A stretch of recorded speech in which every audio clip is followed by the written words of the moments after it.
చాలామంది యూట్యూబ్లో వీడియోస్ తీయాలని అనుకుంటారు. కాకపోతే వాళ్ళేమనుకుంటారో వీళ్ళేమనుకుంటారని కొంచెం తడబడుతుంటారు అనమాట. ఎవరేమనుకుంటే మనకేంటండి, ఏదైనా పని చేయాలనుకుంటే అది మన మనసుకు నచ్చితే ఇంట్లో వాళ్ళని ఒప్పించుకొని లిమిట్స్ క్రాస్ చేయకుండా వెంటనే అది స్టార్ట్ చేయాలన్నమాట. సో నేను రీసెంట్గా ఒక వీడియో చూసిన బ్రహ్మానందం గారిది.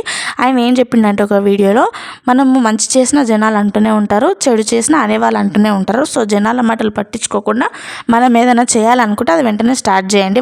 వాళ్ళేమనుకుంటారో వీళ్ళేమనుకుంటారో అని మనం అనుకుంటే మనం ఎప్పటికీ వెనకాలనే ఉంటామన్నమాట. సో ఈరోజు వీడియో ఏంటిదంటే, చాలా రోజుల నుంచి అనుకున్న ఆలు పరోటా చేయాలని.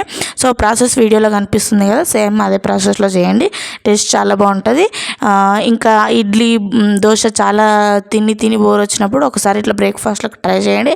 టేస్ట్ చాలా బాగుంటుంది. ఎలా వచ్చిందో కామెంట్ బాక్స్లో కామెంట్ చేయండి. వీడియో నచ్చితే లైక్ చేయండి.